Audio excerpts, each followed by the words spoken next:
Bab 34. Diupload oleh Baca Suara. Jangan lupa like dan subscribe, agar kami makin semangat upload lebih banyak. Pukul 11.33 malam. Lim Cheolo, Kepala Tim Pengembangan Satisfy dan Grup SA, bekerja sepanjang malam. Satisfy adalah game dengan lebih dari 2 miliar pengguna. Jadi, selalu ada banyak variabel. Keseluruhan aliran kepuasan, baik kecil atau besar, bergantung pada apa yang masing-masing dilakukan oleh 2 miliar pengguna. Sistem tidak mungkin dipertahankan, jika kesalahan terus terjadi. Lim Cheolo selalu antusias membangun sistem yang sempurna. Aku tidak bisa membiarkan satu kesalahan pun. Dia memiliki konsentrasi yang tak tertandingi, setiap kali dia fokus pada pekerjaannya. Dan dia hanya mendengar nada dering telepon, setelah 40 detik atau lebih. Itu adalah panggilan dari tim operasi. Apa yang sedang terjadi? QSB 408 telah dipicu. Mohon otorisasi pertemuan darurat. Pikiran Lim Cheolo berputar, dan kemudian mengingat informasi tentang B408. B408. Itu adalah nama kode untuk quest tersembunyi S-Grade, yang membutuhkan kondisi khusus untuk dipenuhi. Kompensasi untuk quest B408 adalah kelas kedua. Pengguna yang menyelesaikan B408 akan bisa mendapatkan kelas lain. Di Satisfy, mereka mungkin menjadi player pertama yang memiliki kelas kedua. Tapi semakin menjalani quest itu, maka semakin sulit. Secara khusus, konten quest B408 sangat unik.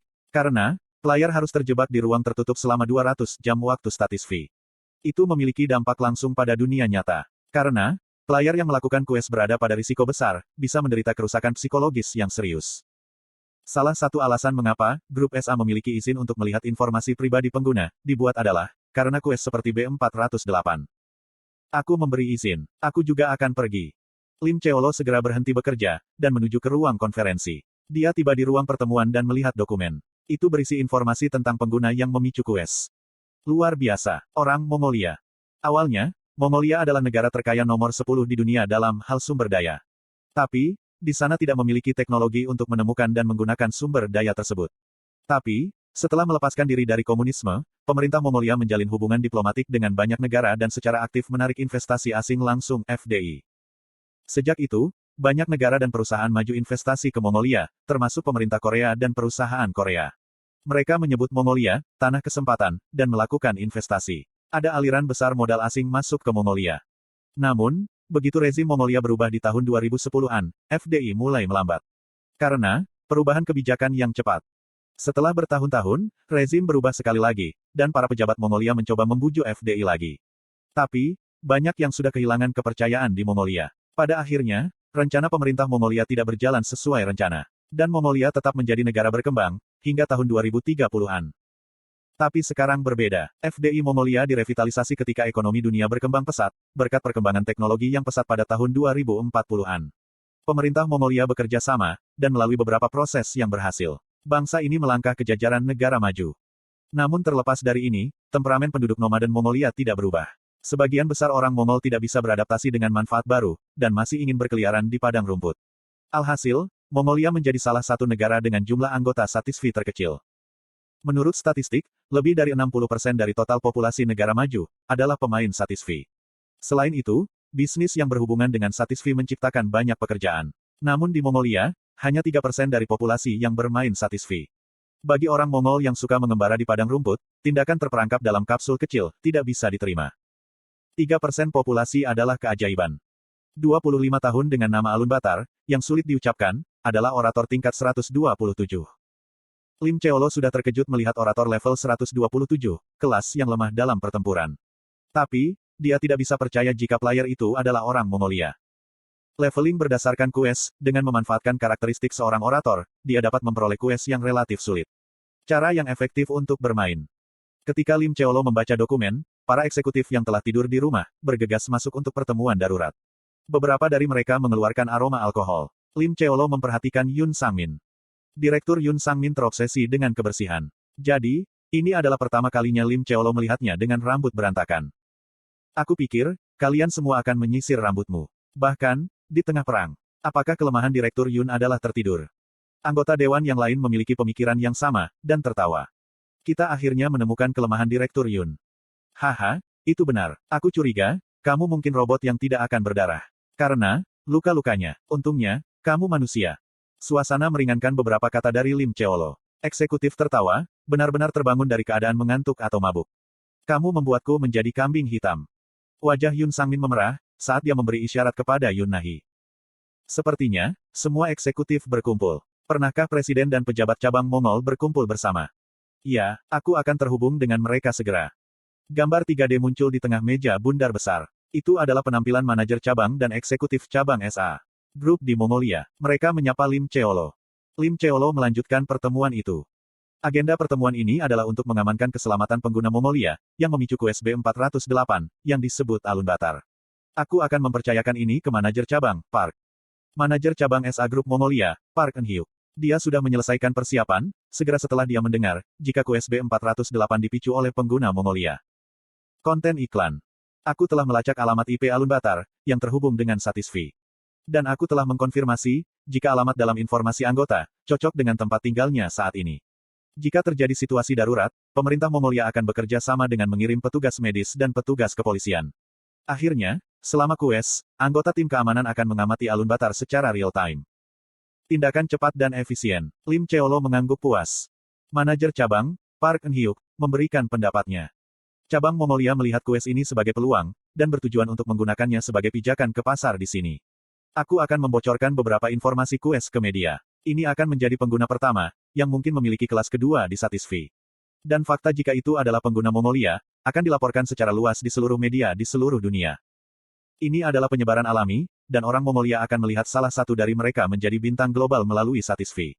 Mereka meningkatkan minat pada game ini. Petik 2. Oh, itu ide yang bagus. Begitu mereka memiliki minat, jumlah orang yang ingin mengalami Satisfy akan meningkat. Perusahaan media besar di masing-masing negara, terutama perusahaan media Mongolia, pasti akan melompat ke berita ini. Jika pers membangun alun batar menjadi besar, kebanggaan Mongolia akan dipicu, dan efek penyebaran akan dimaksimalkan. Sebagian besar eksekutif menyukai ide ini. Namun, sebagian kecil dari mereka tidak menyukainya. Apakah ada jaminan, jika alun batar akan berhasil dalam QS? Apa yang akan terjadi, jika kita membuat seluruh dunia memperhatikan QS ini, hanya agar itu gagal? Yun Sangmin yang baru saja selesai menyikat rambutnya, menggelengkan kepalanya. Tidak masalah, apakah QS-nya berhasil atau tidak. Bahkan jika itu gagal, fakta jika dia adalah pengguna pertama yang mendapatkan QS tersembunyi S-Grade, akan membuat alun batar menonjol. Tetap saja, itu akan lebih disukai jika QS berhasil. Kecuali, jika ada masalah dengan kepribadian alun batar, dan dia lockout. Itu pasti sukses. Ketua tim Yun Nahi, sudahkah kamu menganalisis peluang alun batar untuk berhasil? Iya. Begitu Yun Nahi menjawab, anggota timnya menyerahkan secarik kertas baru kepada para eksekutif. Eksekutif cabang Mongolia juga menerima dokumen melalui email. Setelah beberapa saat, para eksekutif membaca isi kertas dan mengerutkan kening. Apa ini? Peluang sukses hanya 9%. Direktur Yun Sangmin terkejut. Apa ini? Yun Sangmin tidak dapat menerima tanggapan ini. Bukankah QSB 408 melibatkan penyelamatan oleh NPC yang tersembunyi? Kondisi kesehatan alun batar juga sangat baik. Jika kita melindungi alun batar di luar, tidak mungkin baginya untuk lockout. Jika alun batar tidak lockout, dia akan menjadi diselamatkan oleh NPC yang tersembunyi, dan akan menyelesaikan QS. Jadi, mengapa tingkat keberhasilannya sangat rendah? Aku telah memperkirakan, setidaknya tingkat keberhasilan 80%. Baik, saat yang Yun Nahi coba jelaskan. Kuhahaha. Lim Cheolo yang pendiam, tiba-tiba tertawa terbahak-bahak. Semua orang memandang Lim Cheolo dengan kaget. Tes. Lim Cheolo mendecakkan lidahnya dan berkata, sifatmu terlalu panik. Haruskah kamu membaca dokumen terlebih dahulu, sebelum mengajukan pertanyaan? Petik 2. Para eksekutif membaca dokumen dengan hati-hati atas kata-kata Lim Cheolo. Dan mereka terkejut dengan isinya. Yun Sangmin dengan gugup menghancurkan kertas itu dan bergumam. Lagi, orang ini. Skenario normal untuk QSB 408 adalah seperti ini. Seorang player dengan reputasi tinggi, akan membangun afinitas secara maksimal dengan penduduk Winston. Dalam proses membangun afinitas, player akan belajar tentang kejahatan Lord Winston dan Mero Company. Pada saat ini, player akan berasimilasi dengan penduduk Winston, dan membenci Mero Company dan penguasa. Penduduk Winston akan mendeteksi ini, dan memberi player quest yang disebut, untuk warga Winston. Setelah player menerima quest, cerita akan dimulai dengan sungguh-sungguh. Player akan mencoba untuk bertemu Earl Steim, tapi mereka tidak bisa melawan kekuatan Lord Winston dan Mero Company. Player akan ditangkap dan akhirnya dipenjara di ruang bawah tanah. Pada titik ini, quest akan berubah dari, untuk warga Winston, menjadi, waiting. Jika player menerima quest ini, NPC, utusan misterius dari keadilan, yang akan bersembunyi di Winston, karena keadaan khusus, akan menyelamatkan player setelah 200 jam. Dalam hal ini, player akan menjalin hubungan dengan utusan misterius dari keadilan dan mencari tahu identitas mereka. Kemudian, Player akan melakukan perjalanan untuk membantu NPC misterius ini. Setelah player melakukan semua quest terkait, mereka akan menerima hadiah di luar imajinasi. Namun, banyak variabel berarti, jika quest tidak mengalir di sepanjang skenario yang dijadwalkan.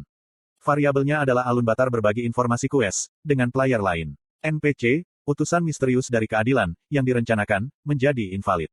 Dan quest terkait dengan NPC, juga menghilang. Berita jika alun batar dikurung di ruang bawah tanah, setelah gagal dalam quest, akan diteruskan ke player yang ia bagikan informasi quest, bukan NPC, utusan misterius dari keadilan. Tapi, player itu ternyata Grid. Tepat 12 hari yang lalu, pengguna Korea yang memperoleh kelas legendaris secara kebetulan. Benar, itu adalah Shin Yong-wo.